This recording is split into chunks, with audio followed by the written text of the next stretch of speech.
Hello engineers, कैसे हैं आप लोग। आई होप कि आप सभी अच्छे होंगे। दोस्तों, हम लोग पढ़ रहे थे पावर प्लांट इंजीनियरिंग, जिसमें आज हमारा लेक्चर नंबर 6 रहने वाला है। आज के इस वीडियो का हमारा एजेंडा है choice of site for thermal power plant. अगर हम अपने थर्मल पावर प्लांट को बनाना चाहते हैं तो हमें अपनी साइट को चुनते समय कौन कौन से फैक्टर्स का ध्यान रखना चाहिए, इसके बारे में हम आज की वीडियो में डिस्कशन करने वाले हैं। तो चलिए वीडियो को स्टार्ट कर लेते हैं।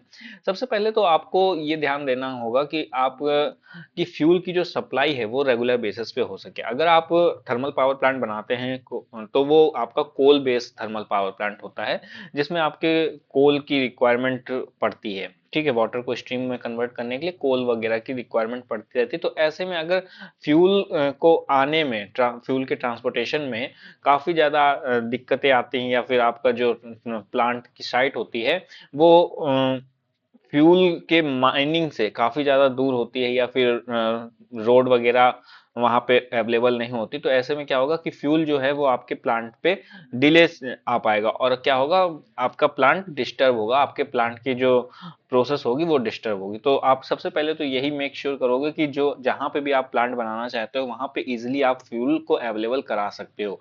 ठीक है, आप इसमें क्या क्या फैक्टर देखोगे कि जो भी आपकी माइनिंग वगैरह होती है फ्यूल की, वो आपके प्लांट के आस पास में ही होनी चाहिए। ठीक है, दूसरा चीज आप ये ध्यान दोगे कि जो रोड वगैरह होती हैं, रेल हो गई या फिर रोड वगैरह हो गई, वो हमारी प्रॉपर होनी चाहिए। ठीक है, जिससे आपका जो फ्यूल का ट्रांसपोर्टेशन का है कॉस्ट भी कम हो सके, और साथ ही में फ्यूल जो है वो आपका इजिली आपके प्लांट में आ सके। ठीक है, सेकंड आप फैक्टर ध्यान देते हो कि पानी की उपलब्धता। अब आपको मैंने प्लांट का जब कंस्ट्रक्शन बताया था, उसकी वर्किंग बताई थी, तो वहां पे बताया था कि कंडेंसर में हो गया, या फिर आप जो स्ट्रीम आपकी होती है उसको ठंडा करने के लिए आप रिवर से कूलिंग वाटर वगैरह लेते हो। ठीक है, तो ऐसे में क्या है कि पानी की जरूरत ज्यादातर पड़ती रहती है। तो आप जहां पे भी प्लांट बनाना चाहते हो तो वहां पे आपका पानी अवेलेबल होना चाहिए, ये भी आप मेक श्योर करोगे। ठीक है, थर्ड आपका पॉइंट आता है कि जो आपकी ट्रांसपोर्टेशन सुविधा होती है वो प्रॉपर होनी चाहिए। एज मैंने फर्स्ट वाले पॉइंट पे ही बताया कि अगर फ्यूल को आने में डिले होगा तो क्या होगा कि जो हमारे प्लांट का ऑपरेशन वगैरह है वो हमारा ऑपरेशन कहीं ना कहीं गड़बड़ करेगा, कहीं ना कहीं प्रॉब्लम आएगी वहां पे ऑपरेशंस पे। ठीक है, तो ऐसा ना हो, इसके लिए जो ट्रांसपोर्टेशन होता है वो हमारा स्मूथ होना चाहिए, मतलब रोड वगैरह आपकी प्रॉपर होनी चाहिए। ठीक है, तो ये 3 पॉइंट्स आप ध्यान में रखोगे अगर आप अपने थर्मल पावर प्लांट को बनाना चाहते हो। ठीक है, बाकी और भी कुछ पॉइंट्स हैं यहाँ पे, मैंने और भी पॉइंट लिया हुआ है कि जमीन का कॉस्ट और टाइप।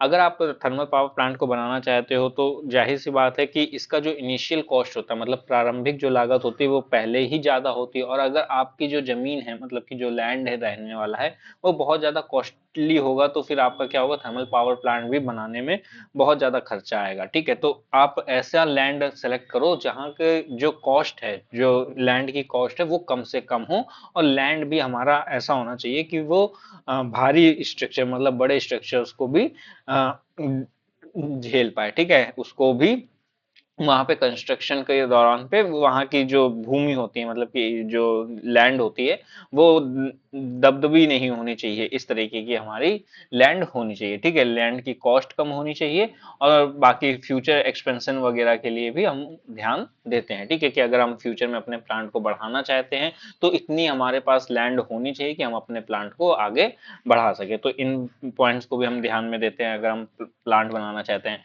फिफ्थ हम ध्यान में देते हैं कि जो भी हम प्लांट बना रहे हैं वो लोड सेंटर के पास में होना चाहिए। लोड सेंटर का मतलब क्या होगा कि अगर हम अपने प्लांट को बनाते हैं तो जहां पे हम सप्लाई देना चाहते हैं, ठीक है, तो उसके ही नियर अबाउट होना चाहिए। ठीक है, जैसे कि अगर आपने थर्मल पावर प्लांट अपना बना लिया, स्टेब्लिश कर दिया, और आपका जो लोड सेंटर है, मतलब कि जहां डिमांड है इलेक्ट्रिसिटी की, वो आपकी काफी ज्यादा दूर है आपके प्लांट से, तो आपको क्या करना पड़ेगा, इलेक्ट्रिसिटी को ट्रांसमिशन कराना पड़ेगा इलेक्ट्रिसिटी का। ठीक है, ट्रांसमिशन कराना पड़ेगा। अब ट्रांसमिशन के लिए फिर बड़े बड़े आपको टावर्स वगैरह लगाने पड़ेंगे, तो ऐसा ना करना पड़े, इसके लिए हम लोग क्या ध्यान में देते हैं कि जो हमारा लोड सेंटर है उसी के आसपास हम अपने प्लांट को बनाते हैं। ठीक है, जिससे जो हमारा ट्रांसमिशन का खर्चा है, या फिर आप ये भी कह सकते हो कि जो ट्रांसमिशन में लॉसेस वगैरह होते हैं इलेक्ट्रिसिटी के, वो हमारे कम किए जा सके। इसके लिए क्या किया जाता है कि जो भी हम प्लांट बनाते हैं वो हमारा इंडस्ट्रियल एरियाज के नियर में होता है। ठीक है, जिससे ट्रांसपोर्टेशन वगैरह का खर्चा हमारा